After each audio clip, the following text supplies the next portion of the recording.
Nous nous sommes réveillés ce matin et nous avons pu nous lever de nos domiciles pour nous retrouver au studio bleu du Canal FM. Rendons grâce à Dieu le Tout-Puissant pour sa miséricorde et tâchons de faire de cette journée et de cette semaine du bon travail pour le Togo. Bonjour, shalom, assalamu alaikum. Merci à vous toutes et à vous tous pour votre fidélité d'écoute qui nous honore. Vous qui nous écoutez à Lomé ici sur Canal FM, mais également à Anejo sur Radio Lumière, à Sokoré avec Radio Centrale FM, à Bassar sur les ondes de Radio Daoul, à Niamtougou avec l'antenne de Radio Sama FM, encore à Dapon avec Radio Courtoisie, et vous également qui nous suivez un peu partout dans le monde, vous êtes tous salués. Une intention particulière à la ville de Ngotien, à la population de Ngotien, et également aux fidèles de l'église évangélique presbytérienne du Togo à Pégame où nous étions hier. C'est si beau de louer Dieu même en ce temps de coronavirus. À la technique, c'est le duo Vitogwe Koko Michel Tomega et Géraud Dakoucha. Eh bien, au menu du club de la presse, comme c'est de tradition et c'est l'actualité, nous allons encore revenir sur la riposte au nouveau coronavirus. Qu'est-ce que nous devons faire pour nous sortir le mieux dans cette affaire qui remet une bonne partie de l'Europe au confinement? Nous, Togolais, qu'est-ce que nous pouvons faire pour échapper à la catastrophe? D'autant plus que nous continuons à demander que nos lieux de culte soient intégralement réouverts et que la rentrée scolaire va se faire incessamment. Nous allons revenir également sur les hommages que la presse togolaise continue de rendre à Feu Fambaré Ouattara Nachaba. Et nous allons revenir également sur le réajustement de la date de la rentrée scolaire 2020-2021. Et puis nous allons partir sur les pas de Madame Tomega Dogbe, que vous avez écouté ce matin sur RFI et qui réaffirme son ambition de gouverner autrement. Pour aborder toutes ces questions, nous avons trois confrères journalistes et un invité. Professeur Yaouche Anoumou Claver Dagnan, bonjour. Bonjour Sass, bonjour à vos auditeurs et aux auditrices. Merci professeur Dagnan. C'est un peu ma promotion à l'université du Bénin, devenue université de Lomé. Vous permettrez que je redis cela avec fierté. Notre invité, professeur Dagnan, c'est un bactériologue, virologue. Il est membre du conseil scientifique qui conseille le gouvernement dans la riposte. Autre invité, le président du CONAP, Harry Miaou Tchagnaou, bonjour. Sas, bonjour. Bonjour aux fidèles auditrices et auditeurs de Canal FM. Et Jacques Diakouti, qui n'est plus à présenter, qui est avec nous aujourd'hui, bonjour. Bonjour Sas, bonjour aux auditeurs, auditrices de Canal FM. Il y a un troisième confrère que je préfère vous introduire par cette façon. Eh bien, la voix que vous écoutez, que vous allez réécouter souvent par différents canaux, c'est tout simplement notre confrère Didier Assogba, Togo Brico News. Alors, il va y dire confrère Didier Assogba, ou passeur Didier Assogba, ou chanteur Didier Assogba. Tout à la fois, ou pour faire simple, il faut dire Didier Assogba, puisque ici on est dans un cadre professionnel.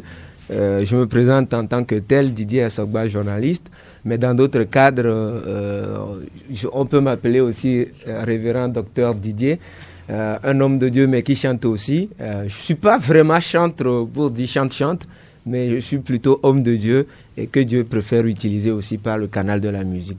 Là, vous confirmez ce que nous enseigne notre église catholique, notre église chrétienne, que prier c'est bien, mais chanter c'est prier deux fois.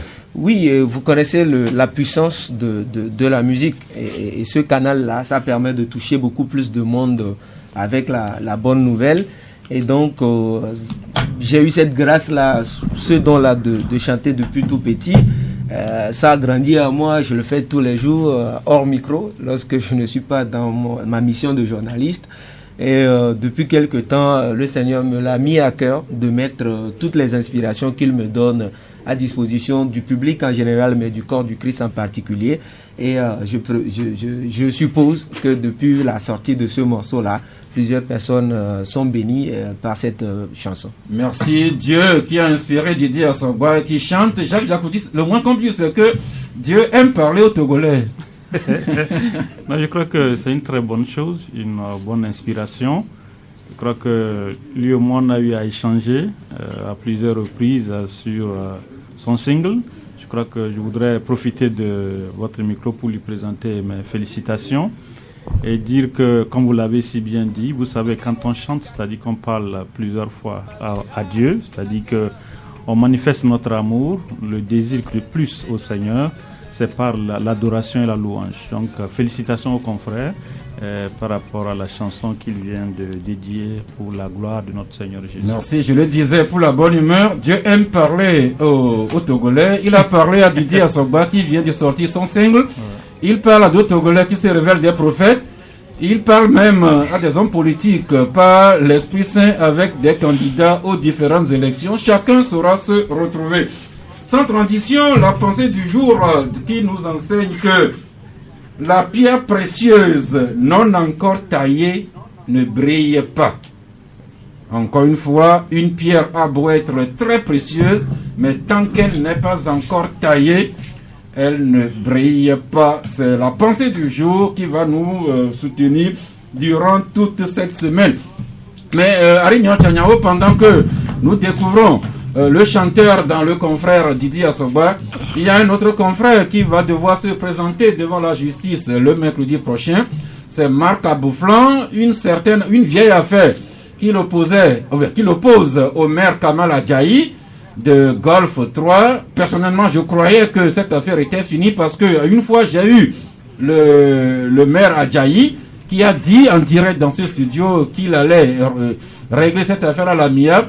Alors personnellement, j'ai été surpris que le même Kamel Adjaï convoque le confrère Marc Abouflan au tribunal mercredi prochain.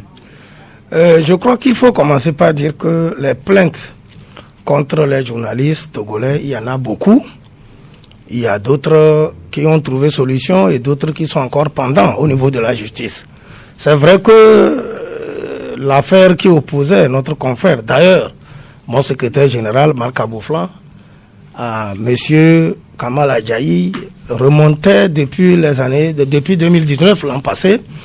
Et je crois que le maire Adjaï est un citoyen de bonne foi. Nous l'avons approché. Il y a eu beaucoup de gens qui ont fait des tractations à son niveau pour que l'affaire soit réglée à l'amiable. Mais bien avant cela, il avait commis des avocats. Et je crois qu'à l'heure où nous sommes, c'est les avocats qui sont en train d'activer. Le maire Adjaï a une rencontre avec un certain nombre de journalistes. Demain, une rencontre d'échange.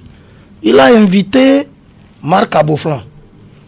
À partir de cet instant, nous sommes en train de sentir que voilà un maire qui assigne un journaliste au niveau de la justice.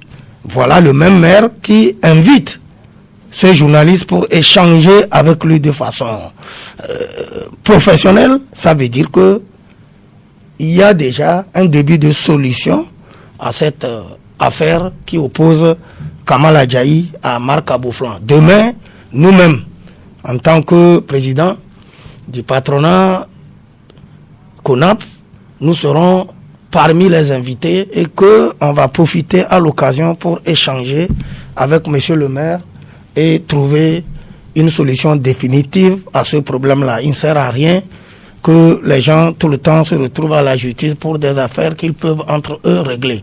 Kamal Adjaï, c'est un jeune. Marc Abouflan, c'est un jeune. Marc avait relayé un article que Jeune Afrique, le confrère Jeune Afrique avait publié, et c'est cet article qui lui cause le problème. Et je pense que entre Kamal et la presse togolaise, il n'y a pas de problème. Et demain, nous allons trouver des solutions définitives pour que mercredi, d'ailleurs, au niveau de la justice où notre confrère est convoqué, qu'on puisse mettre une fin définitive à ce dossier. Inch'Allah, comme diraient certains de nos compatriotes. Sans transition, allons à la riposte à la Covid-19 avec notre invité, professeur Daniela, que je salue encore. Rebonjour, professeur. Bonjour, Zas. Eh bien, comme de tradition, pour aborder ce sujet, nous revisitons les chiffres de la veille. Eh bien, hier, ce que j'ai écouté sur la TVT, c'est que le Togo déplorait 51 décès, plus ou moins liés au nouveau coronavirus.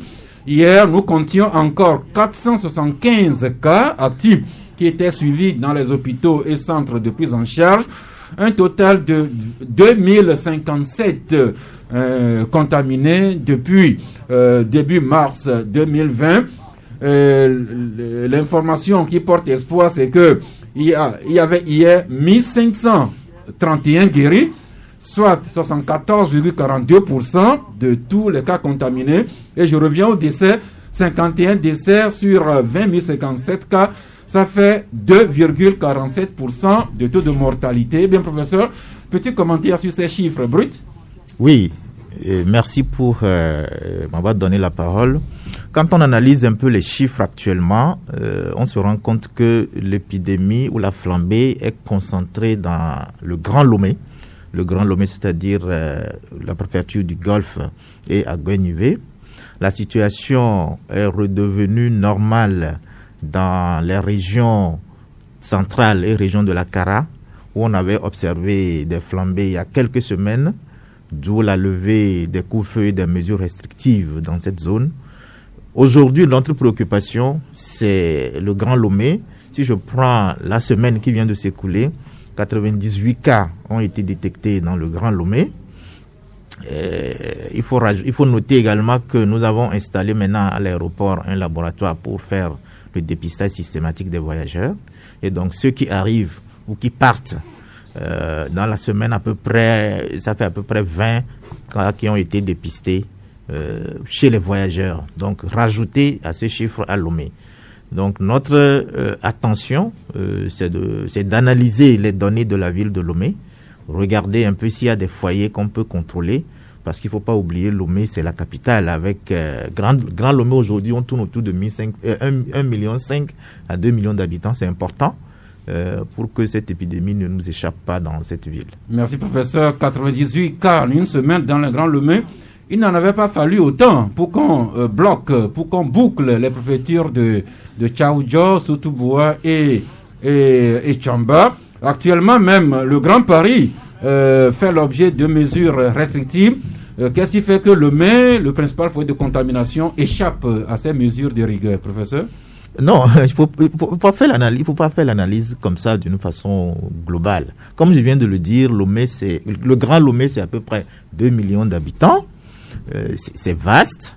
Il peut y avoir des foyers, c'est-à-dire quand on prend les communes, il peut y avoir des communes qui sont certaines communes qui sont plus touchées que d'autres. On ne peut pas se baser sur 98 cas sans oublier que, comme je viens de le dire, il y a des voyageurs qui arrivent, il y en a qui sont positifs, ne sont pas de Lomé. Et on ne peut pas se baser sur ce chiffre comme ça et puis aller directement au bouclage ou alors à des mesures restrictives. Nous sommes en train de faire d'analyser ces données-là pour regarder si dans le Grand Lomé, il y a des foyers ou des zones particulières sur lesquelles il faut mettre l'accent. Ce qui a été fait la semaine dernière, c'est une réunion avec les maires des communes, une réunion avec les préfets pour renforcer la sensibilisation dans la ville de Lomé. Ça ne veut pas dire qu'on ne fait rien. On commence déjà par prendre des mesures, mais on ne peut pas tout de suite aller au bouclage en se basant sur 98 cas. Il faut noter qu'il y a beaucoup d'activités économiques dans la ville de Lomé. Et donc, il ne faut pas voir seulement le problème rien que sur des chiffres ou sur le volet santé. Il faut faire une analyse globale avant de tirer des conclusions. Merci. Je rappelais tantôt les chiffres avec un taux de 74,42% de guérison que nous connaissions hier. Oui. L'occasion, encore une fois, de féliciter le corps médical et toutes les instances qui permettent aux médecins de combattre ce virus. Et nous apprenons que les 4 projets de médicaments que l'université a élaborés allaient passer en test clinique aujourd'hui. Professeur, est-ce que vous confirmez cette information? Tout à fait, puisque je suis l'un des investigateurs sur ce projet. Moi, je m'occupe du volet biologie, donc je confirme. Tout est mis en place pour que les premières inclusions, c'est-à-dire les premiers cas, puissent recevoir les produits que nous voulons évaluer. Les protocoles sont disponibles, les produits sont disponibles. Le personnel qui va administrer ces médicaments, ce personnel est formé. Le circuit des prélèvements pour les examens de contrôle est bien tracé. Il n'y a aucun souci, le projet démarre aujourd'hui. Merci et bien souhaitons bonne chance à ces tests cliniques. Peut-être que le Togo, ces tests seront peut-être concluants et cela permettrait d'augmenter le taux de guérison. Alors c'est dans cette ambiance que les Togolais continuent à réclamer à corps et à cri que les lieux de culte soient intégralement réouverts. Je rappelle que hier j'étais à l'église évangélique presbytérienne Temple à Pegam et à Ngotchen. Je vous assure, professeur, que toutes les mesures avaient été de rigueur, la distance physique dans l'église, les dispositifs de lave-mains, gel, jusqu'à la communion. Je vous assure encore. Mais professeur, l'inspecteur de l'église EPT se plaignait que sur près de 88 paroisses de son district, il n'y avait que 5 qui étaient ouvertes. Et ce matin même, le journal Le Télégramme du Togo écrit un peu sur sur le temps de l'humour. Covid-19, lieu de culte est resté clos. Pasteurs, évangélistes et autres hommes de Dieu n'en peuvent plus 7 mois dans la dèche. Professeur, vous écoutez ces cris de cœur ou ces coups de gueule. Alors, au niveau du conseil scientifique, est-ce que vous y réfléchissez? Oui, j'ai la chance d'avoir à ma droite un pasteur ici. Non, vous êtes venu, vous êtes assis entre deux pasteurs. Exactement. Didier Asogba et Jacques Diakouté. Exactement. et avec un imam à côté ici. Vraiment, sur ce plateau, on ne peut qu'aller au ciel. Surtout avec moi qui suis innocent. Donc, oui, le gouvernement a saisi officiellement le conseil scientifique pour que le conseil scientifique se prononce sur l'ouverture intégrale de tous les lieux de culte. N'oublions pas non plus que le 1er octobre dernier, le conseil scientifique a reçu une lettre de pétition des chefs d'église de notre pays réclamant l'ouverture totale des églises. Et quand on fait un peu le point dans la sous-région, il y a des pays où de la sous-région où les églises sont complètement ouvertes. Il y a le Burkina, il y a la Côte d'Ivoire, il y a le Sénégal, il y a le Bénin, le Ghana. Donc nous avons, sans oublier que il y a le grand pèlerinage à Touba, au Sénégal, qui a eu lieu. Donc on s'est rendu compte que toutes ces ouvertures, en tout cas pour l'instant, n'ont pas entraîné une flambée non contrôlable de l'épidémie dans ces pays. Donc, le conseil scientifique a fait une proposition au gouvernement et la proposition est à la table du gouvernement qui va se prononcer là-dessus dans les jours à venir. Je rappelle que le conseil scientifique ne donne que des avis. Donc, le gouvernement, en se basant sur cet avis et sur d'autres pesanteurs, va pouvoir prendre la décision idoine pour notre pays. Merci, professeur. Peut-être que d'ici mercredi prochain, lors du point de presse hebdomadaire de la coordination nationale, peut-être qu'une certaine fumée pourra sortir. Toujours dans la même ambiance, la rentrée scolaire que nous attendions, totale et intégrale au 26 octobre, va commencer effectivement dans une semaine pour le corps enseignant administratif. Les élèves leur emboîteront le pas une semaine après. À ce niveau-là aussi, je présume, professeur, que le conseil scientifique est saisi de l'imminence de la rentrée. Oui, de toute façon, à l'état actuel, on n'a plus besoin de saisir le conseil scientifique sur ce sujet, puisque le gouvernement a déjà arrêté les dates pour la rentrée scolaire. Mais quand on fait l'analyse, dans notre pays, il y a des écoles internationales. Ceux qui suivent le programme français sont à l'école depuis. Donc on ne peut pas laisser nos enfants, parce qu'ils n'ont pas accès à ces écoles, à rester éternellement à la maison. Il faut parce que on ne peut pas attendre la fin du coronavirus pour reprendre les écoles. Donc il revient maintenant au ministère de l'enseignement primaire et secondaire et de l'enseignement technique de pouvoir s'organiser et prendre des mesures idoines pour l'ouverture des écoles. Je rappelle que on avait ouvert les écoles aux classes d'examen ce que nous avons observé. Il y a eu quelques cas de contamination chez des enfants, mais globalement, aucun enfant n'est décédé. Aucun enfant n'a fait une forme grave de coronavirus. Les données sont claires. Le coronavirus chez les jeunes enfants, les adolescents, globalement, c'est la forme asymptomatique, sans signe. Mais ces enfants peuvent se contaminer à l'école et venir contaminer leurs parents à la maison. C'est là où nous devons renforcer le rôle des parents dans la surveillance et dans l'éducation pour que l'ouverture des écoles, si eux ils font des formes qui sont asymptomatiques, sans signe, que ça ne devienne pas des formes graves chez les parents. Mais on doit aller vers l'ouverture des écoles. On ne pourra pas rester à la maison indéfiniment. Merci, professeur Dagnan, pour ces commentaires avisés. Jacques Japti, une question, un commentaire sur les propos de notre invité. Non, je voudrais sincèrement remercier le docteur Dagnan par rapport à surtout ses propos. On sent qu'il est vraiment responsable. Parce que souvent nous écoutons certains qui passent sur les médias. Quand on parle toujours de la réouverture des lieux de culte, on voit comment ils sont souvent intransigeants par rapport à cette question. Mais vraiment, sa réponse me rassure. La façon dont il a parlé, il a dit effectivement qu'il y a une proposition qu'ils ont eu à faire et ils ont déposé ça à la table du gouvernement.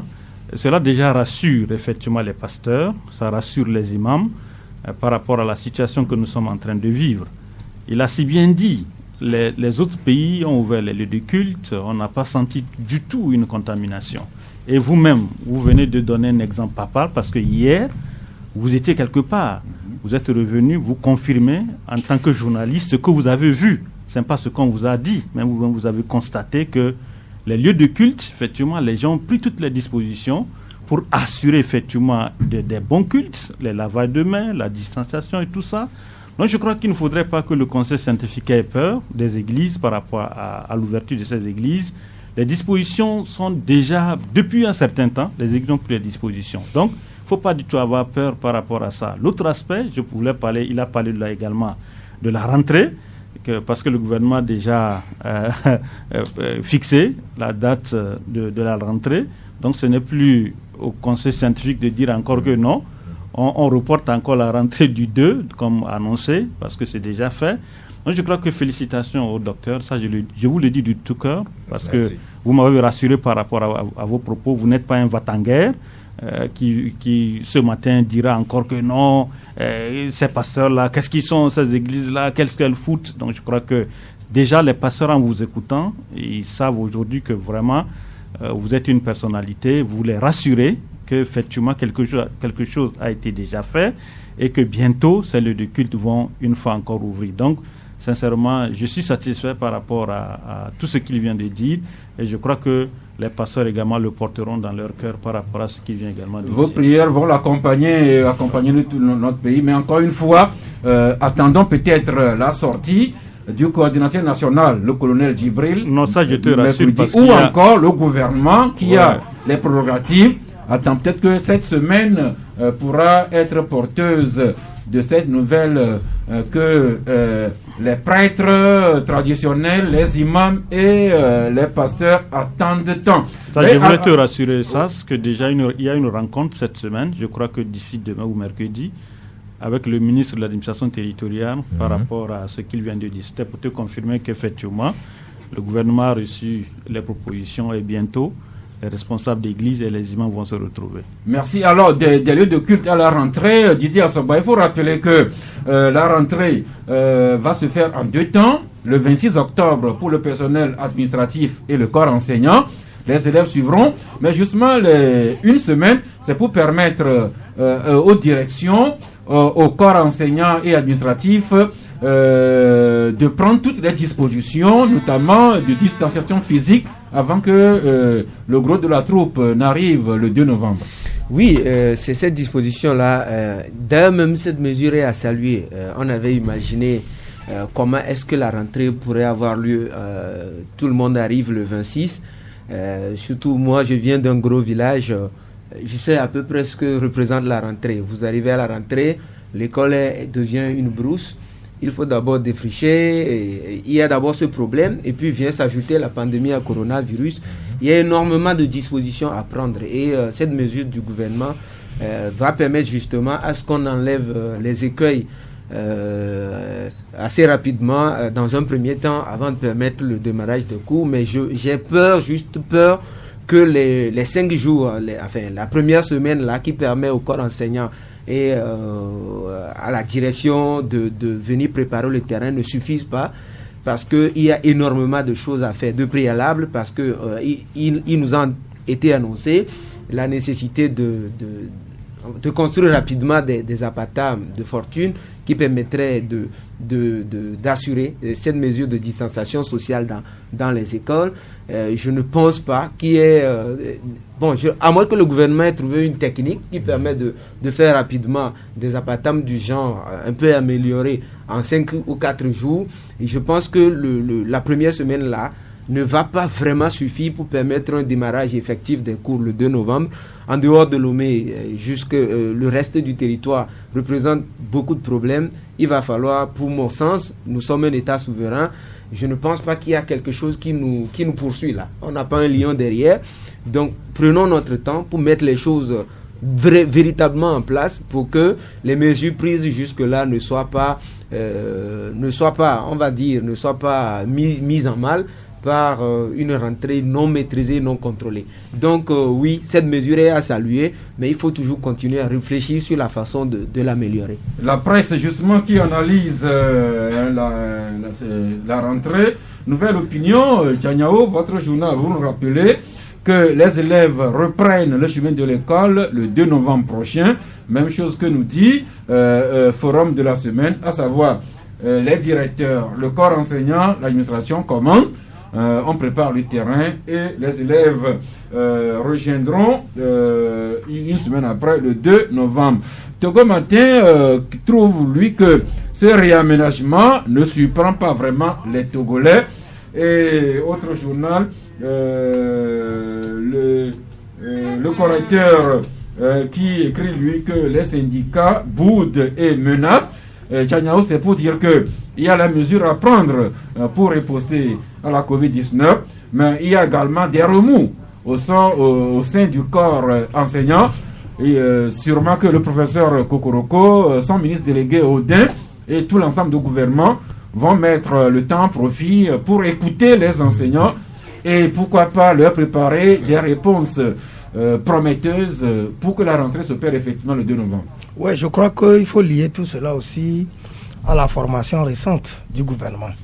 Il y avait des gens qui avaient démarré les discussions avec les syndicats des enseignants et subitement les mains ont changé et la nouvelle équipe qui est là avec le professeur Kokoroko doit avoir un peu de temps pour aussi prendre le pouls de ce qui se faisait et puis faire à ce que dans ce corps de métier, l'éducation, qui est un socle du développement pour toute nation, qu'on puisse effectivement, en plus des difficultés que le pays a déjà à gérer la Covid-19, qu'on puisse démarrer cette rentrée qui, pour moi, est une rentrée ou est une année scolaire exceptionnelle, puisqu'il y a des mesures qui n'existaient pas, qui n'étaient pas connues, ni des élèves, ni des étudiants, un peu partout. Il faut qu'on prenne du temps, comme Didier le disait tout à l'heure, pour faire les choses avec décence et que dès qu'on démarre, que les syndicats ne viennent hypothéquer la rentrée ou le processus de formation qui va suivre durant cette année scolaire.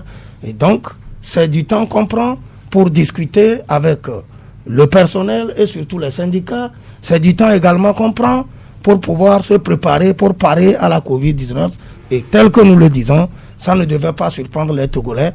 C'est un recul pour mieux sauter, à mon avis. Un recul pour mieux sauter. Le corps enseignant est un et pluriel. Il y a le personnel de l'État, dont une bonne partie continue à réclamer l'application d'un protocole d'accord que ces syndicats ont signé avec le gouvernement il y a quelques années. À côté de ça, il y a le corps enseignant des écoles confessionnelles, chrétiennes, islamiques et autres. Il y a aussi le corps des enseignants des écoles privées. Et pour revenir au public, il y a ce corps bizarre. C'est le corps des enseignants volontaires qui sont estimés à plus d'une vingtaine de milliers. Et eux, là aussi, plutôt Jacques, les enseignants volontaires aussi commencent à se faire entendre. Ils demandent ni plus ni moins leur intégration à la fonction publique.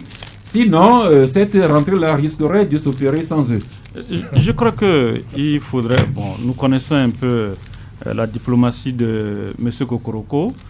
Il faudrait que rapidement ils puissent rencontrer effectivement ce syndicat-là. Parce que ce matin, quand vous lisez un peu sur les réseaux sociaux, ils sont intransigeants. Ils se disent que dès l'entame de la rentrée, ils vont commencer par gréver. Donc je crois qu'il est important aujourd'hui, vu l'approche de la négociation que le ministre Kokoroko a entamée avec les parents d'élèves et les responsables des autres syndicats, rapidement qu'ils puissent rencontrer également ce syndicat-là pour aplanir effectivement les divergences. Parce que quoi qu'on dise, c'est vrai qu'on a compris aujourd'hui que le report de cette rentrée-là au 2 février, ce n'était plus lié au Covid. 2 novembre.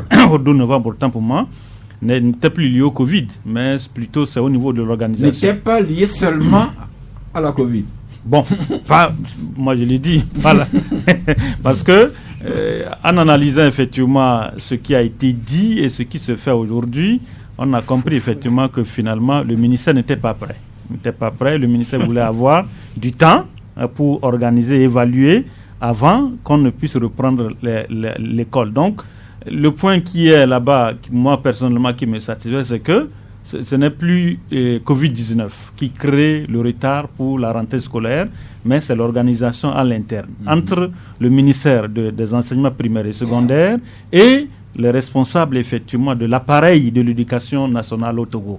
Donc je crois que c'est déjà un pas, mais il faudrait qu'ils aillent vite, parce que ça, vous ne pouvez pas comprendre. Quand vous prenez par exemple Cours Lumière, vous prenez l'école française, vous prenez British School, les gens ont repris. Et la plupart, effectivement, de ces écoles dont je viens de vous citer tout à l'heure, certains sont partis en congé à partir d'aujourd'hui. Au même moment, nous, nos enfants sont encore à la maison. Ils n'ont même pas encore commencé, ne serait-ce qu'une semaine de classe. Donc, je crois qu'il faut aller vite par rapport à cette situation et pour que nos enfants ne restent pas à la maison et oublient l'essentiel de ce qu'ils vont faire demain. Les parents ont investi en prenant, par exemple, les répétiteurs à la maison. Et la plupart, aujourd'hui, sont également fatigués. Et vous savez, depuis un certain temps, il est difficile aujourd'hui d'avoir un enseignant sur place. Parce que la plupart aujourd'hui, si ce n'est pas par exemple SAS, vous qui le sollicitez, soit c'est Chanyao, il fait tout pour arrondir les angles avant la rentrée. Donc je crois qu'il faudrait que le gouvernement aille vite pour aider nos enfants à reprendre comme les autres qui ont déjà repris également les classes. Parce qu'il ne sert plus à rien de dire, bon, au-delà de la date du 2 novembre, qu'on puisse encore reporter. Merci. Les enseignants volontaires, je le disais, c'est encore bizarre. Mais aujourd'hui, ils sont un grand nombre et ils sont devenus pratiquement incontournables. Même à Lomé ici, nous parlons pas de l'intérieur. Ils sont, enfin, les estimations, les chiffres à une vingtaine de milliers. Et l'État ne les connaît pas officiellement. Ils sont payés sur les cotisations parallèles que gèrent les parents d'élèves et autres choses. Ça va être vraiment compliqué pour Kokoroko de rencontrer un corps que officiellement l'État ne connaît pas. Non, je pense véritablement qu'il y a des erreurs que nous commettons en tant qu'État, parce que chacun de nous est responsable de cette situation-là, et qui finissent par nous rattraper et on se retrouve devant le fait accompli. Aujourd'hui, plus que jamais d'ailleurs, on a besoin de ces enseignants volontaires-là et même plus. C'est-à-dire que quoi? On va multiplier les salles de classe. Et quand on multiplie les salles de classe, on va devoir s'appuyer sur des enseignants qui sont déjà expérimentés et qui peuvent véritablement faire le job. Il y a quelques années, 2 ans en arrière, je crois, le gouvernement a trouvé un moyen d'organiser un concours dédié justement à ces enseignants volontaires-là pour les recruter et les intégrer dans l'appareil officiel. Mais sauf que l'organisation de ce concours-là a un peu pris un autre contour à mon sens, ce qui a fait que ceux qui ont réussi généralement, le grand nombre de ceux qui ont réussi à ce concours-là ne sont pas des enseignants volontaires. Et ça, créé un grand problème de discussion avec les autorités. Mais jusque-là, ça n'a pas été réglé. Et donc, je pense qu'à un moment donné, nous sommes un État souverain. Je répète ce mot-là. Nous sommes un État souverain. Si on veut faire une discrimination positive pour améliorer une situation qui se pose d'année en année pour un État, je pense que ça vaut la peine de le faire. Je ne vais pas revenir sur les péripéties de notre administration publique. Il y a plein qui sont dans l'administration aujourd'hui et qui n'ont jamais fait de concours, mais qui sont des agents de l'État aujourd'hui. Pourquoi ne pas faire un truc pareil, ou même faire un semblant de concours pour recruter ces enseignants-là volontaires dont on connaît l'importance. On ne peut pas les contourner aujourd'hui dans notre système éducatif. Donc, que le gouvernement réfléchisse sur la question. Il faut qu'on règle ces questions-là. Si on a des enseignants à suffisance pour encadrer nos élèves, les prochaines rentrées scolaires ne vont pas nous poser de problèmes de discussion sur discussion avec les enseignants volontaires. Donc, pour moi, il y a lieu qu'on travaille à ce que ce corps-là, comme tu l'as dit, atypique et étrange qui se trouve dans le corps des enseignants, puisse disparaître au fur et à mesure que les années avancent. Merci. L'autre, pour ne pas être méchant, pourrait dire que nous sommes rattrapés par nos propres turpitudes. C'est parce que à un moment, l'État a manqué de fournir des enseignants à ces écoles que ce corps étrange s'est créé de facto et se rend aujourd'hui incontournable. Tout cela nous amène à gouverner autrement. C'est madame la première ministre qui aime le dire. Ce matin, elle a dit, non seulement aux Togolais, mais au monde entier, elle s'est exprimée sur les antennes d'une radio mondiale. Je vous propose un extrait de ses propos. À l'occasion de votre premier séminaire gouvernemental, vous annoncez vouloir gouverner autrement. Qu'est-ce que cela signifie? Mais gouverner autrement, cela dit que vous devez travailler pour démontrer des résultats. Donc cela nécessite de la cohérence, de la discipline, de la rigueur. Vous savez qu'à la fin du séminaire, chaque ministre s'est engagé sur sa feuille de route sur laquelle il sera constamment suivi et évalué et sur laquelle il va rendre compte aux populations togolaises. Merci. Gouverner autrement, la chef du gouvernement l'a dit devant l'Assemblée nationale. Elle a répété à ses ministres la semaine dernière au séminaire gouvernemental. Elle vient de le réitérer encore. Ce n'est qu'un extrait. Le reste, vous le suivrez sur les antennes de RFI. Merci à la confraternité de RFI qui nous permet de diffuser l'extrait de cette interview. Eh bien, gouverner autrement, vous avez écouté Madame la Première ministre, et je vous propose quelques points sur lesquels on va devoir la sentir gouverner autrement. Nous parlions tantôt des enseignants volontaires, mais la semaine dernière, l'OTR, l'Office togolais des recettes, a organisé un concours.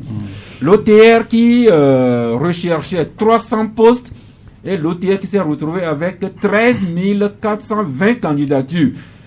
Même si nous sommes littéraires, on a fait le calcul. Alors, chacun des candidats avait une chance de 2,23% de réussir ce concours. Jacques, c'est pour dire que il faut que Mme Dogbe gouverne vraiment autrement pour fournir du travail aux jeunes Togolais.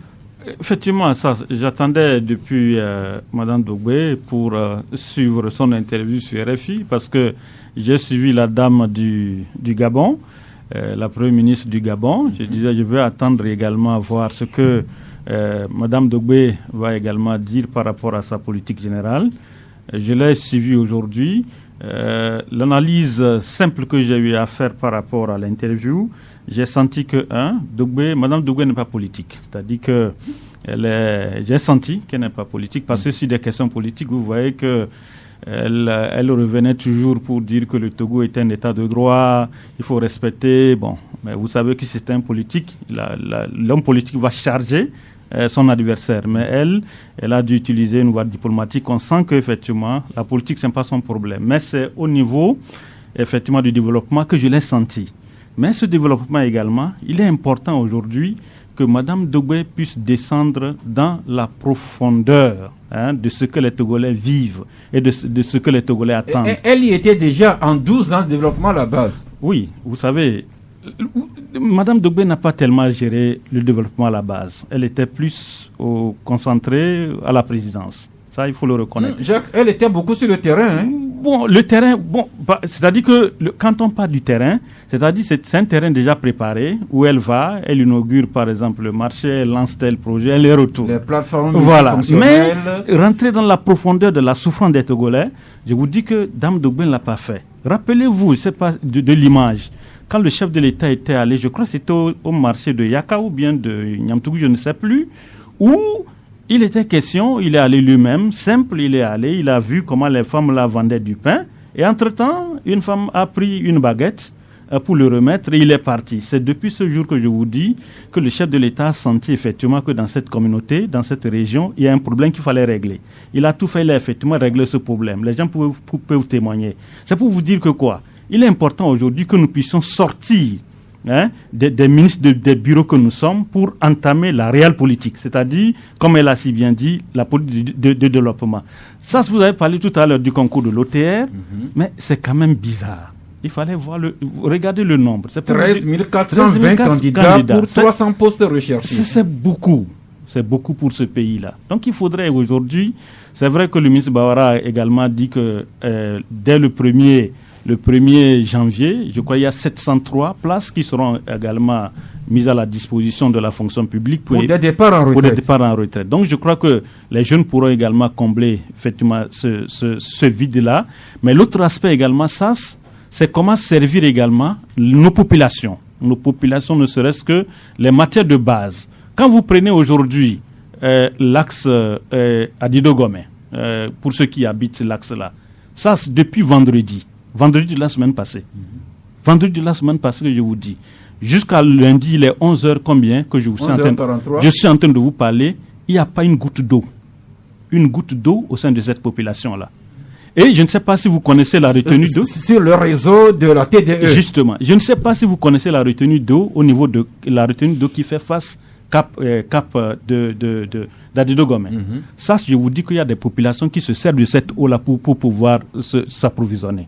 Demain, on va dire non qu'il y a, par exemple, des épidémies de diarrhée, de choléra. Nous sommes quand même en temps de pluie. Nous sommes en temps de pluie. Je ne peux pas imaginer. Ça, j'ai dû appeler, ça, je voulais féliciter au passage le directeur de la régie des eaux. Je l'ai appelé maintenant, on dit TDE. TDE, voilà. Je l'ai appelé vendredi, j'ai dit, monsieur le directeur, vous ne pouvez pas imaginer le calvaire que les populations d'Adido-Gomé sont en train de traverser. Depuis une semaine, ils n'ont pas d'eau. Et il a promis que, effectivement, il va faire le nécessaire. Effectivement, en l'espace de 17h jusqu'à 8h le samedi, il y a eu l'eau. Mais à ce niveau-là, le directeur de la TTE ne savait pas que son réseau avait des problèmes. Il a fallu que vous l'en informiez. Mais ce que je voulais dire, j'accuse un peu le ministère des Travaux publics. Parce que je ne peux pas imaginer, vous voulez par exemple donner un chantier, par exemple, à Ebomaf. Moi, je n'accuse pas Ebomaf. C'est pas qu'on a voulu, on a donné le marché. Vous avez donné le marché. Moi, je n'accuse pas Ebomaf, mais j'accuse le ministère des Travaux publics. Parce que ça, avant de donner un marché à quelqu'un, vous vous rassurez que les travaux connexes ont été faits. C'est-à-dire que moi, je prends le marché. Je sais que quand je veux commencer les travaux, je sais que les caniveaux de la TDE sont peut-être à gauche. Les caniveaux, par exemple, de la CET sont à droite. Mais vous donnez le marché à Ebomaf, il y a aucune cartographie par rapport à ça. Et quand vous voyez les tracteurs de Ebomaf, dès qu'ils mettent leur nez dans ce sable-là, vous voyez les tuyauteries de la TDE, les câbles, les fils électriques de la CET, ils font sortir tout ça en même temps. Et ça bloque effectivement et l'électricité et l'eau. Même ceux qui ont fait les forages dans ce quartier, ils ne peuvent pas avoir de l'eau parce qu'il n'y a pas d'électricité. Donc franchement, il faudrait que Mme Dogbe a dit que non, ils sont là effectivement pour les populations. S'il vous plaît, s'ils sont à l'écoute, que ce soit la primature, la présidence et le ministère effectivement des Travaux publics, s'il vous plaît, je ne sais pas qu'est-ce que les populations d'Adido-Gomé vous ont fait.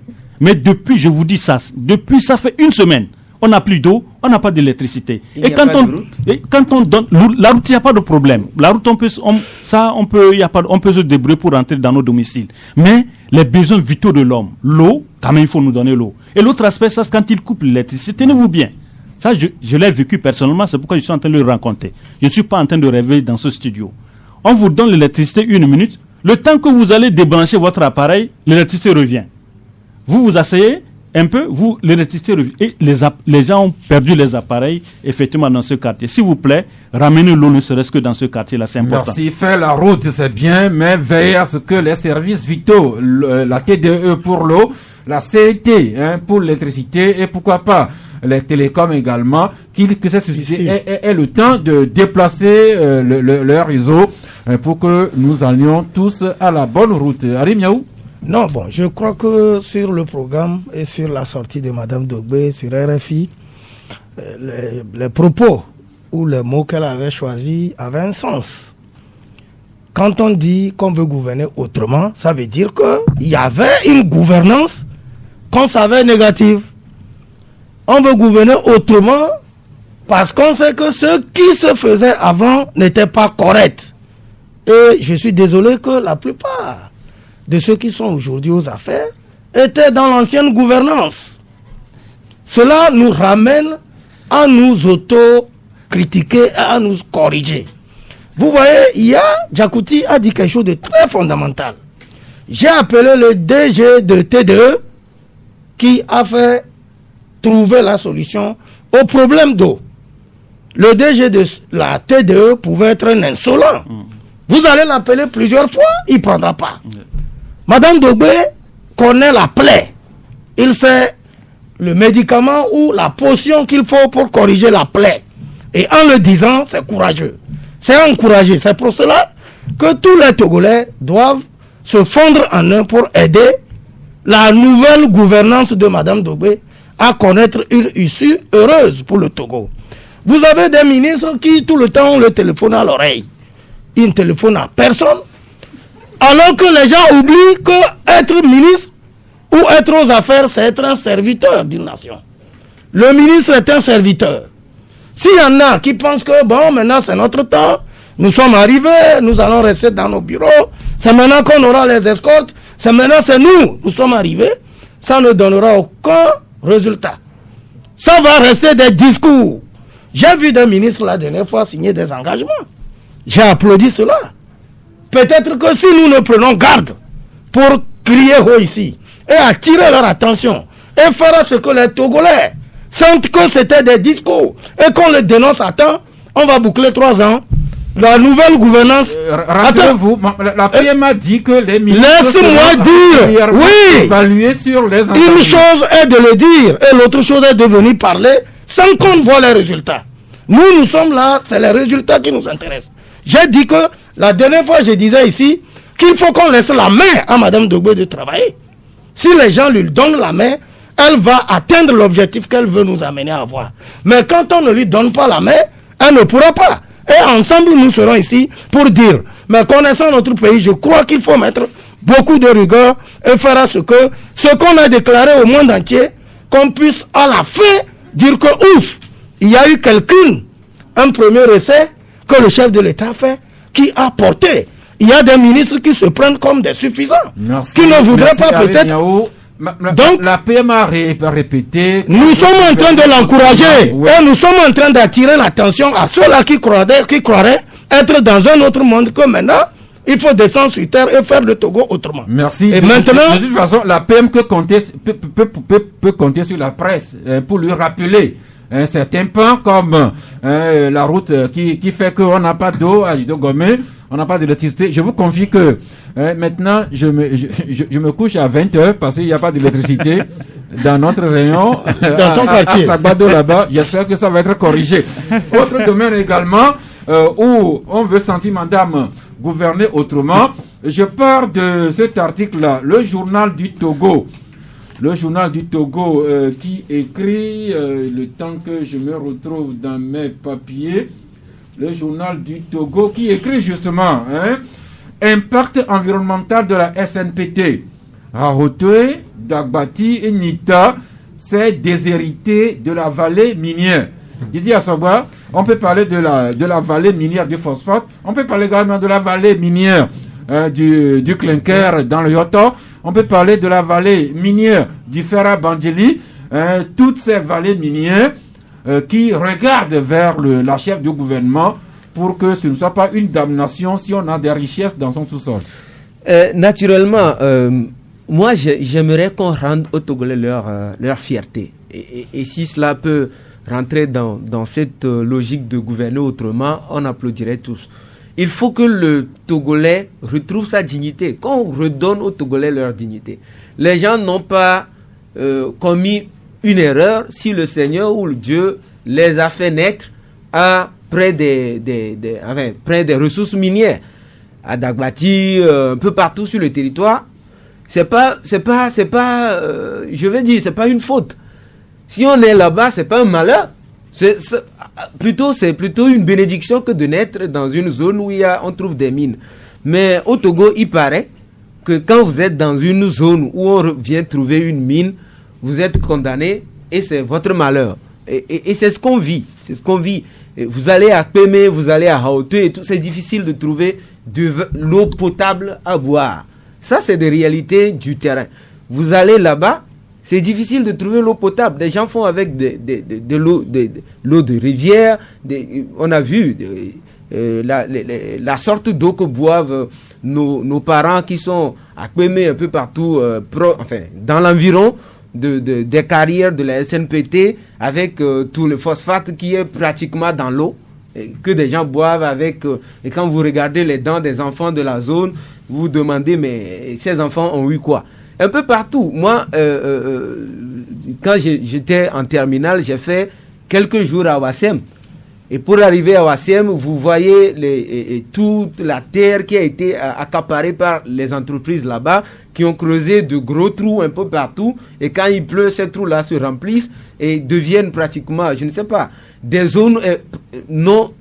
Vous ne pouvez pas y accéder, pour faire simple. Mais tout ça, je ne sais pas où est la responsabilité sociétale de l'entreprise. Je ne sais pas quelles sont les mesures, les études environnementales qui ont été faites avant que ces sociétés ne travaillent. Il va falloir que le gouvernement, qui veut gouverner autrement, soit intransigeant sur ces situations. Pareil pour Bandjeli, pareil pour d'autres zones. On pourra parler de Naïga et tout ça. Il faut que, ce que je dis, il faut que le Togolais se sente digne d'être Togolais aujourd'hui. Parce que jusque-là, on attend toujours cet étincelle-là, on n'en voit pas. C'est bien déjà que le chef de l'État ait pu donner l'alerte en 2011-2012 qu'une minorité s'accapare des biens. C'est déjà bien. Et aujourd'hui, Madame le Premier ministre nous dit qu'elle veut gouverner autrement. C'est également bien. Mais entre ce qu'on dit et ce qui se passe sur le territoire et les réalités même de notre terrain, de notre quotidien, il y a un grand fossé et cela nous laisse Merci Didier. Gouverner autrement également, les Togolais regardent vers Mme Tominga Dogbe pour que les projets, les programmes financés soient exécutés avec des travaux de qualité. On veut en finir avec ces éléphants blancs ou carrément ces projets qu'on signe avec grandiloquence à la télé et dont on ne voit jamais. Un exemple, et là c'est un grand dossier de Liberté cette semaine, enquête, migration vers la télévision numérique terrestre, TNT, comment un projet de moins de 10 milliards est finalement passé à 25 milliards et jamais exécuté. Le dossier de Liberté porte sur le préfinancement, les retraits commissions qui ont plombé le projet avec l'ancien ministre de la communication Jimo Oré, l'ancien ministre André Johnson, l'ancien ministre Adji Otet Ayasso et le Libano-Tchadien Adoum Denis qui sont menus de cette enquête. Et Jacques, c'est pour dire qu'au-delà de ce projet de numérisation de la télévision, il va falloir que Mme Tominga Dogbe gouverne autrement pour que les projets, les programmes financés soient réellement exécutés. Vous savez ça, c'est le vœu le plus cher de tous les Togolais. Ça, il faut le reconnaître. Si ce que Mme Dogbe a dit sur RFI aujourd'hui, si elle va traduire... Elle a déjà dit devant l'Assemblée nationale. Oui, elle a dit également lors du séminaire gouvernemental. Si elle peut traduire ça dans les faits, vraiment nous allons l'applaudir. Regardez le dossier que vous venez de sortir tout à l'heure. Personnellement, j'ai assisté au lancement de ce projet. C'était sur le site. Mais jusqu'à présent, quand vous allez sur ce site-là, mais c'est les cafards et les lézards qui font les va-et-vient. Il n'y a pas de... Heureusement, il n'y a pas de serpent. Bon, on ne sait pas. Vous voyez. Alors que les teneurs, effectivement, de ce projet-là sont là. Ils sont là. Mais personne n'est inquiété. Et jusqu'à présent, vous voyez l'état dans lequel la TVT se trouve. Nos confrères, vous voyez, c'est des confrères, il faut féliciter. Parce que vous voyez dans les locaux dans lesquels ils sont, comment ils travaillent, vraiment il faut les applaudir. Moi je crois que quelque part, il faudrait, Madame Dogbe, si vous êtes à l'écoute, ou bien si vos conseillers sont à l'écoute, il faut lancer la pierre effectivement sur le nid effectivement de ces abeilles-là. il faut que ces abeilles-là se dispersent. C'est-à-dire Attention, que les vautours qui sont là, qui entourent effectivement certains dossiers, qui ne veulent pas laisser ces dossiers, il faudrait effectivement jeter la pierre pour qu'on sache effectivement pourquoi ils sont tellement accrochés à cette branche, ils ne veulent pas laisser cette branche. Parce qu'il y a trop de scandales dans ce pays. Trop de scandales. On parle de la télévision qui a coûté 25 milliards. Les 25 milliards ont été débloqués, les travaux jamais faits. Comme la route Lomé-Vogan-Enfouin qui est à son 3e financement. Comme les participations du Togo aux phases finales de la Coupe d'Afrique des Nations, Tchaniao, il faut nourrir peut-être l'espoir qu'avec Mme Dominga Dogboe, on va commencer à connaître le fin fond de tous ces dossiers-là. Parfois, quand nous parlons à la radio ici, ça donne l'impression qu'on est jaloux. Il ne faut pas aller parler forcément de ces projets. Je disais tantôt qu'il faut que les Togolais et tout le système aident Mme Dogboe à aller au bout de ce qu'elle a lancé. Vous savez, il y a trop de pilleurs dans ce pays et on n'a pas besoin de microscope pour les voir. Il y a des commis de l'administration, je le dis tous les jours. Comment vous comprenez que des gens qui travaillent à la fonction publique, quand vous allez à 5AC, ils ont au moins 5 maisons. Ils ont des titans. À Lomé, il n'y a pas de quartier où ils n'ont pas construit. Vous allez chez un individu qui est un commis, qui travaille pour l'État. Nous savons les salaires dans ce pays. Il a 10 voitures. Les gens regardent ça, on dit, mais quand vous voyez dans un pays comme ça, Mme Dogboe qui veut gouverner autrement, si elle ne fait pas mettre la main sur ces pilleurs, sur ces microbes-là de la République, je vous assure que rien ne peut se faire. Ce n'est pas des hommes d'affaires. Ce sont des fonctionnaires. D'où est-ce qu'ils puissent cet argent? Et on se tait, et vous venez, vous nous dites qu'on a pris 25 milliards, mais est-ce ceux qui en ont pris plus? D'ailleurs, nous, ça me fait mal parfois de parler de ces dossiers de deniers publics qu'on a détournés parce que nous crions, nous gosillons, nous faisons mal à la gorge. Personne ne regarde. Peut-être que quand je parle, il y a des gens qui écoutent, qui disent Tchaniao là, laissez-le, un petit salaud comme ça. On va voir ce que ça va donner. Il y a des gens qui sont reconnus coupables et qui savent qu'ils ont fait du... Ils n'ont pas été jugés. Mais écoutez, eux-mêmes savent. Quand tu fais du bien, tu le sais. Quand tu fais du mal, tu le sais en interne. Des gens savent et se disent rien ne va se faire. Et puis c'est maintenant devenu, même un art. Quand tu es là et tu le fais pas, c'est comme bon, toi tu ne sais pas jouer. Et tous ces gens-là ne peuvent pas être dans une république où on veut faire autrement. Et où on veut réussir. Où les ministres doivent atteindre une mission, un objectif.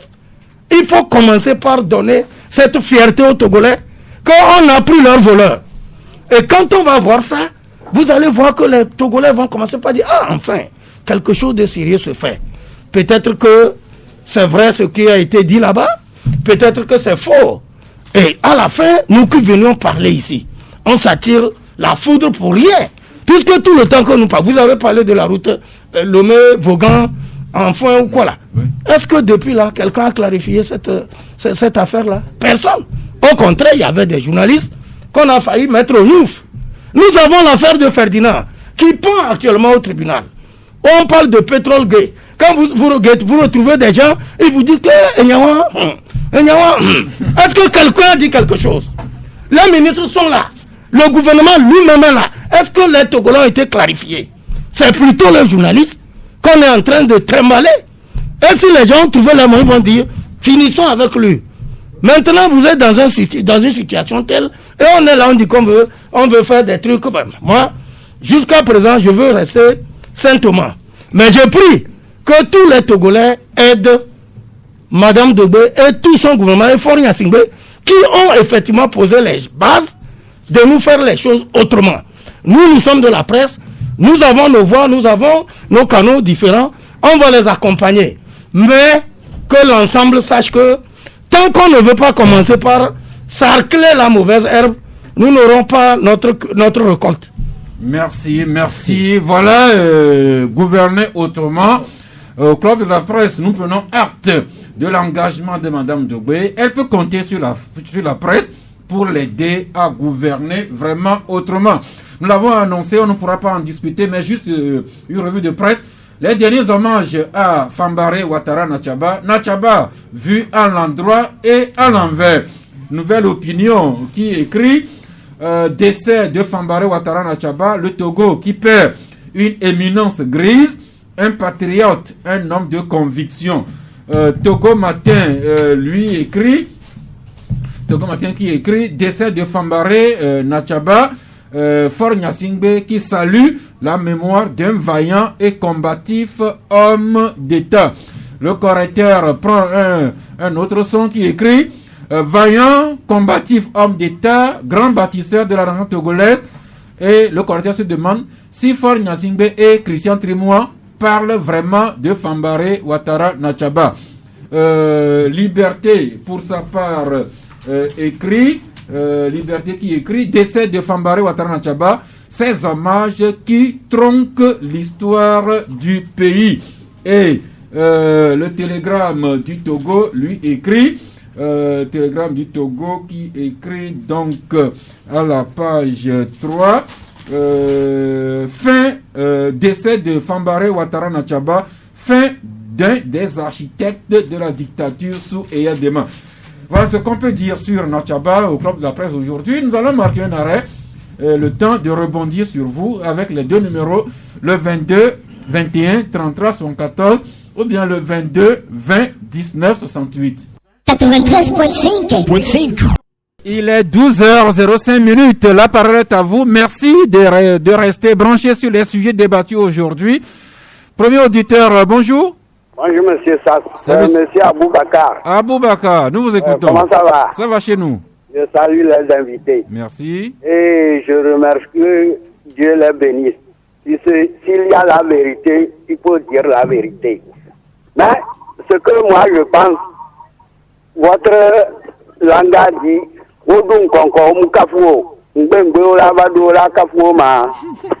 merci. J'espère que vous avez compris.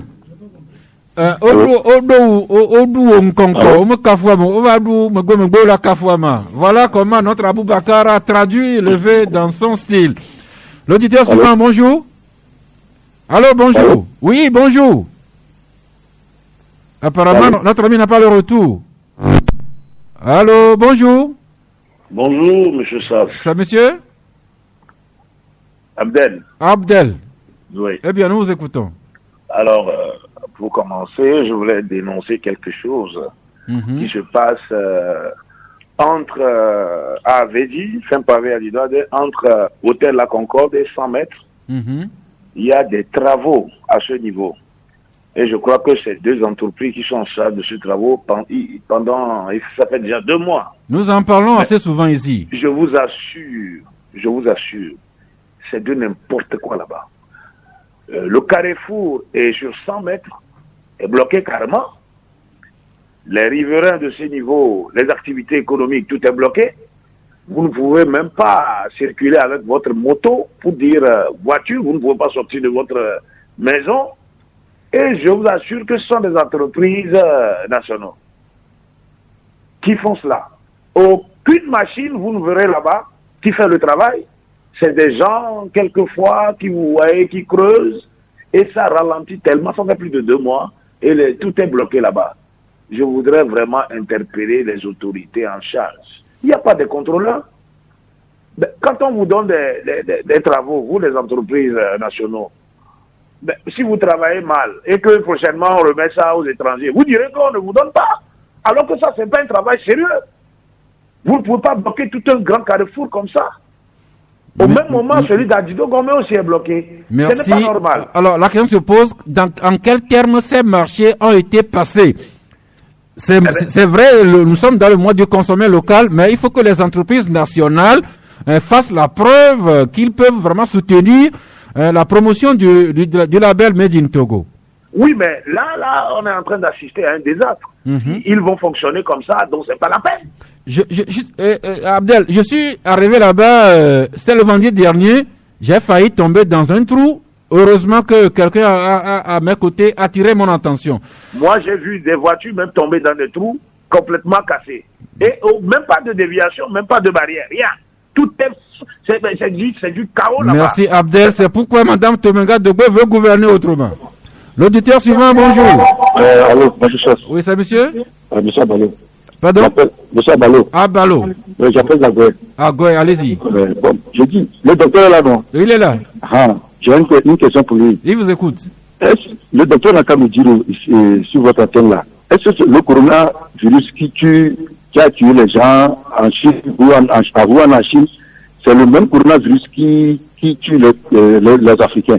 Parce qu'il y a un enseignant-chercheur là, il est docteur aussi, il est camerounais. Il a sur une chaîne camerounaise, il est venu, il a dit que les Africains souffrent d'une grippe saisonnière. Et on dit que c'est le coronavirus qui les tue. Il a dit ça, il était sérieux. Il dit que le coronavirus qui a tué les gens en Chine n'est pas encore en Afrique de l'Ouest. Merci. Donc le docteur n'a qu'à nous dire clairement. Il nous étouffe avec cette affaire de coronavirus au Togo. Vous allez au Ghana ici, on dirait qu'il n'y a rien. Au Bénin, ici, il faut qu'à ouvrir les frontières, laisser les gens vivre librement. On doit vivre avec la maladie. Le professeur prend note, il vous répondra dans un moment. Le temps que nous prenions l'auditeur suivant, bonjour. Allô, bonjour. Oui, bonjour. Oui, c'est monsieur? Monsieur Félix. Félix.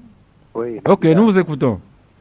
S'il vous plaît, je vous salue tous au studio. Je salue précisément monsieur, votre collègue qui vient de dire qu'il est Saint Thomas. Oui, je l'apprécie et je veux qu'il reste toujours Saint Thomas. Si aujourd'hui Tomeda Dobré dit qu'elle est ministre, monsieur Selom Klasso était ministre, comme lui, ou bien comme elle aujourd'hui, par quelle alchimie elle autre crie haut et fort qu'il veut gouverner plutôt autrement? Oui. Sur quels critères elle se base avant de dire qu'elle veut gouverner autrement? Derrière Fort Nyansingbe, elle veut gouverner autrement, autant plus que elles n'ont même pas gagné dans ce pays et on crie haut et fort que c'est la dynamique qui a gagné. Et il persiste ou bien il ou elle persiste, soit disant que c'est eux qui ont gagné et le Togo gangrène. C'est une galère totale. Et vous croyez que ça va y aller, autant plus que les Togolais crient, gémissent de jour en jour, et elle dit qu'elle veut gouverner autrement. Par quelle alchimie elle veut gouverner Merci autrement? beaucoup. La question est notée. Nous allons tenter, enfin, les collègues vont tenter de vous répondre. Le temps que nous prenions un autre auditeur, bonjour. Allô, bonjour. Allô? Allô, bonjour. Oui, allô, bonjour. C'est monsieur? Allô, Didier. Didier. Oui. Ok, nous vous écoutons. Oui, bon, moi, je suis un peu étonné. J'ai l'impression que monsieur arrive nous vous écoutons mal. J'ai l'impression que monsieur Sanaï de la comédie parce que c'est lui qui a été l'un des responsables de ce régime ici.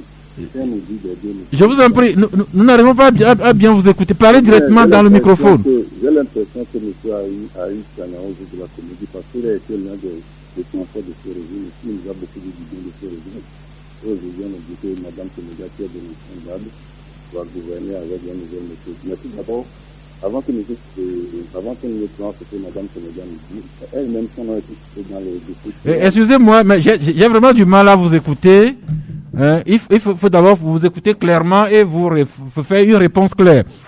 Nous passons au suivant. Bonjour. Bonjour, monsieur Sav. Oui, c'est monsieur? C'est Mathieu. Mathieu.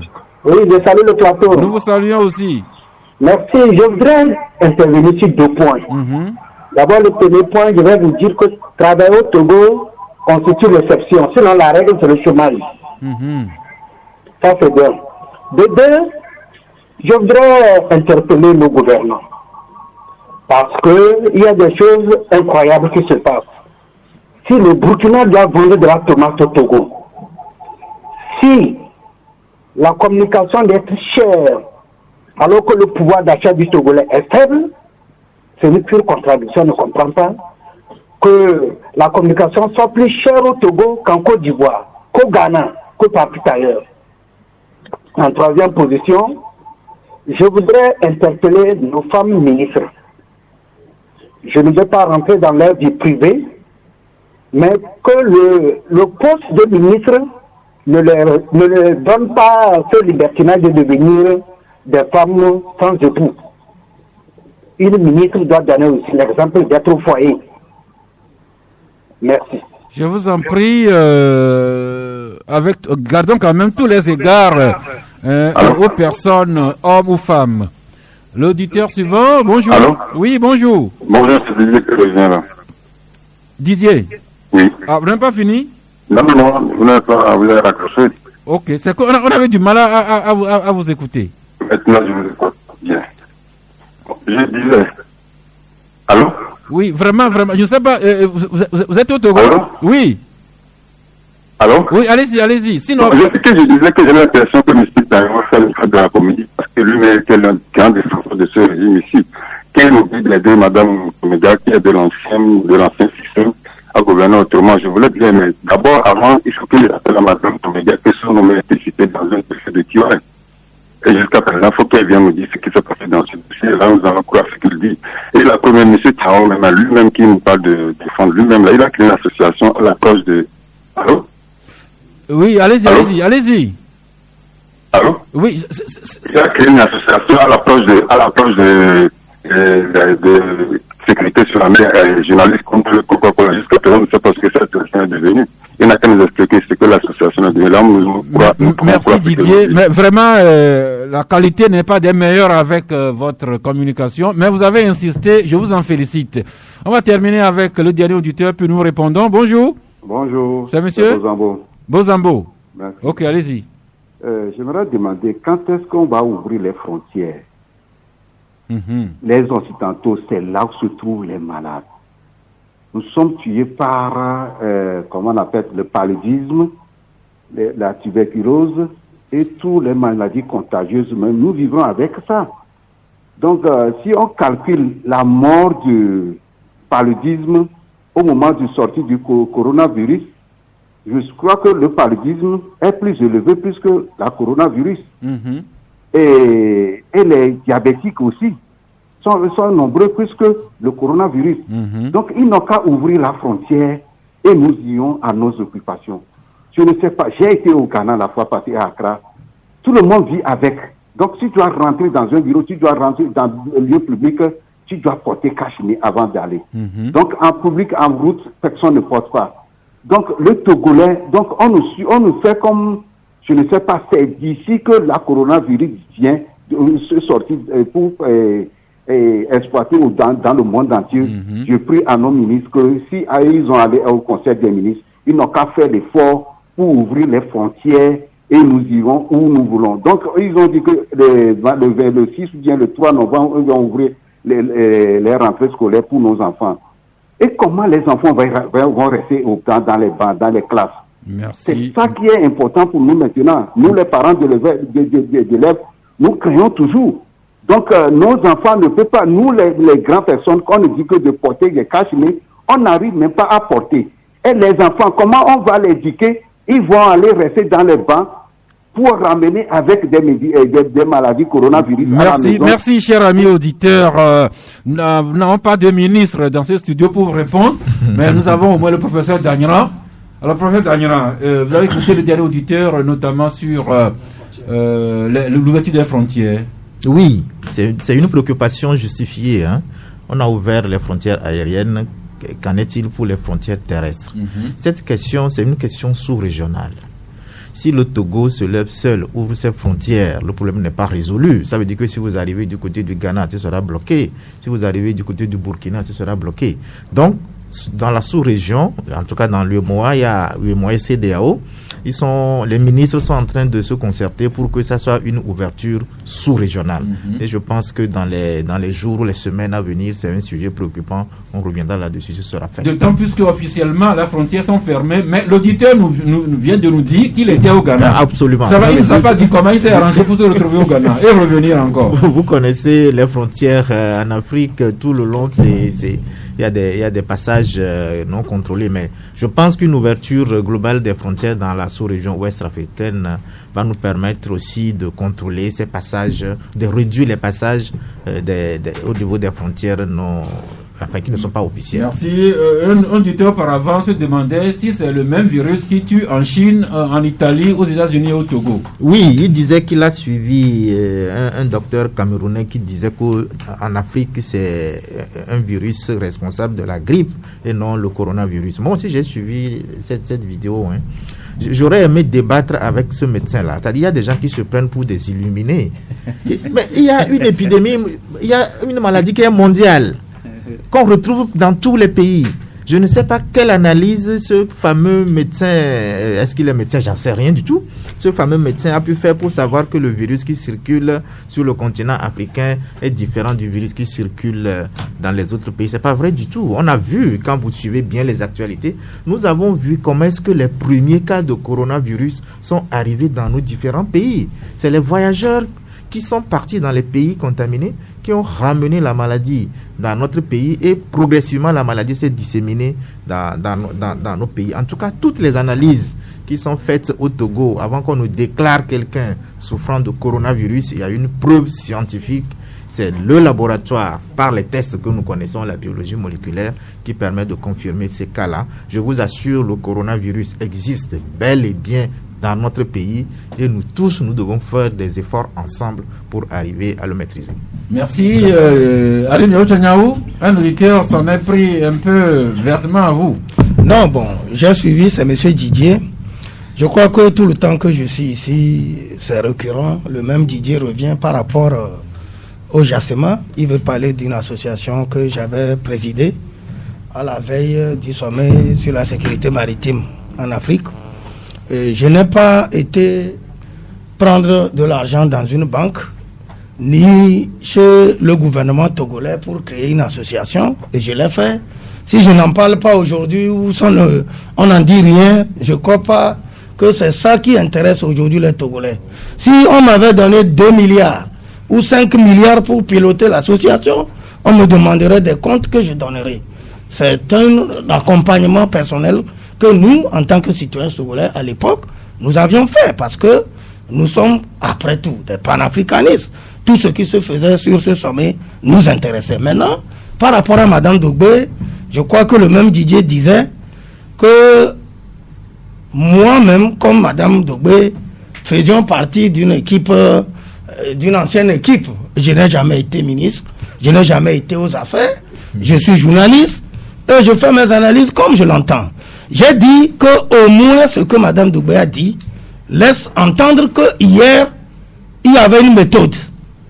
Et cette méthode ne devait pas être bonne. Et que Mme Dogbe également faisait partie des anciennes gouvernances. Et si elle a pu accepter et courageusement de dire je veux faire autrement, je veux faire ce qui est mieux que ce qui se faisait, il faut avoir ce courage, il faut l'encourager. Maintenant, je demande à ce que tous les Togolais, les ministres eux-mêmes, parce que dans son interview aux confrères de RFI, elle a parlé de discipline. Ça veut dire qu'en interne, les membres du gouvernement doivent avoir une certaine discipline. S'il y a cette discipline et qu'il y a la volonté, et que si tout le Togo comprend que faire autrement, c'est nous faire du bien, nous allons nous en sortir. Merci. Je ne trouve pas que ce soit bien qu'on soit quelque part et qu'on ne s'autocritique pas et qu'on essaye de faire mieux. Merci Jacques Jacouti. Notre auditeur se demandait comment Mme Tomenga Dogbe peut gouverner autrement, elle qui a fait partie de l'équipe de l'ancien Premier ministre Klassou. Vous savez, elle peut changer. C'est-à-dire que du moment où elle est aux commandes, c'est-à-dire elle est aujourd'hui Premier ministre, il y a des dossiers qui vont tomber maintenant sur sa table. Et par rapport à ces dossiers, comme vous l'avez si bien dit tout au début, la presse est là pour l'accompagner. Si elle veut aller loin, il faut qu'elle puisse écouter effectivement les cris de la presse. Et cette presse-là, c'est les lanceurs d'alerte. Et si elle écoute effectivement les lanceurs d'alerte, je crois qu'en examinant les dossiers que la presse aura peut-être à exposer sur la place publique, elle peut avancer. Gouverner autrement, ça, c'est de respecter également les populations que nous sommes. Il faut que nos gouvernants puissent nous respecter en tant que gouvernés. Si ils nous respectent, on peut avancer. On a évoqué beaucoup de choses ici. Il faudrait qu'aujourd'hui, lorsque le gouvernement veut entreprendre, par exemple, une action sociale dans une localité, penser toujours à ces populations, se dire que ce que nous voulons faire, c'est pour le bien de la population. Merci. Didier Assogba, un autre auditeur s'est montré sceptique. Quand même, Mme Tomenga Dogbe peut gouverner autrement. Elle qui est première ministre de Faure Gnassingbé, et l'auditeur rappelait que Faure Gnassingbé n'aurait pas remporté proprement les élections du 22 février dernier. Non, moi je ne parle pas de ça, mais quand on émet des doutes, les doutes, je pense que c'est légitime. Même dans ce studio, nous avons également émis des doutes, sachant que Mme Dogbe était ministre du développement à la base depuis tout ce temps. Elle est directrice de cabinet du chef de l'État. Et elle était là, le chef de l'État a annoncé un certain nombre de choses qui n'ont jamais eu lieu. Et quand elle dit vouloir faire autrement, ça pourrait laisser réfléchir et ça laisse sceptique. Et des gens attendent de voir. Aujourd'hui, le Togolais, la plupart attendent de voir avant de croire. Mais laissons au moins le bénéfice du doute à Mme Dogbe pour qu'elle surfe sur le doute là que les Togolais ont pour qu'elle puisse véritablement impacter les Togolais. Je rappelle que Mme Dogbe est née au Togo. Elle a grandi au Togo avant d'aller et revenir. Elle sait, quand le Togolais parle aujourd'hui, elle connaît. Elle connaît la réalité du pays. Elle connaît les réalités du terrain. Et si elle veut faire, laissons-lui le bénéfice du doute. Merci. De véritablement il y a nous prouver un le auditeur contraire. qui dit que généralement, on laisse les 100 premiers jours à un gouvernement avant de faire un pré-bilan. Il en sera ainsi d'ici la fin décembre. Madame Tomenga Dogbe peut quand même compter sur la presse pour lui rappeler les chantiers où on veut sentir une meilleure gouvernance. Carton de fin d'émission, professeur Daniela. Vous savez déjà, carton vert pour féliciter une personne physique ou morale, jaune pour mettre en garde et rouge pour sanctionner. Vous cherchez votre carton pendant que nous commençons par le pasteur, le chantre, ou plutôt le journaliste Didier Assogba. J'aimerais donner un carton vert à tout le monde, à toi Sass, à l'aîné Jacques Diakouti, à tous les journalistes. Non, le carton, c'est pour les autres. Oui, à tous les journalistes togolais, à tous les confrères et à toutes les personnes qui m'ont aidé, qui continuent d'ailleurs de m'aider dans la promotion de cette chanson. Plusieurs avaient pensé à une blague, mais après les retours que les confrères et d'autres personnes donnent à ce que... Carton vert à toutes les bonnes volontés qui vont aider Didier Assogba. Carton vert à Madame Dogbe. Non, on a déjà parlé d'elle. C'est pour un autre sujet. Sur un autre sujet. Un autre sujet. On ne donne pas de carton à des sujets, à des personnes déjà évoquées. Bon, dans ce cas, je laisse tomber. Ok, laissez tomber. Non, je voudrais sincèrement féliciter monsieur Daniela. Il m'a vraiment impressionné par rapport à ses propos ce matin. Comme je le disais tout à l'heure, ça rassure les uns et les autres. J'étais étonné que plutôt que ça fait promettre. Non, c'est-à-dire que j'étais étonné que vous disiez qu'il fait partie également de la cellule du conseil scientifique. Parce que vous avez reçu plusieurs ici, à les entendre parler, c'est comme si ils ne sont pas sur la planète au Togo. Mais je crois que lui, par rapport à ce qu'il vient de dire, vraiment... C'est ça votre carton? Oui, je le remercie. Oui, non, carton vert à la qualité du débat aujourd'hui sur ce plateau. Merci. Je vous en prie. Eh bien, la semaine est bien lancée, mais continuez à réfléchir que la pierre précieuse non encore taillée ne brille pas. Eh bien, taillons la pierre précieuse que se veut être le gouvernement Tomenga Dogbe pour que cette pierre-là brille pour le Togo. Et ainsi, le Women Power en mouvement fera date. Rendez-vous demain mardi à 11h si Dieu le veut, Dieu le voudra bien. Mais d'ici là, continuez à célébrer la vie. C'est le bien le plus précieux.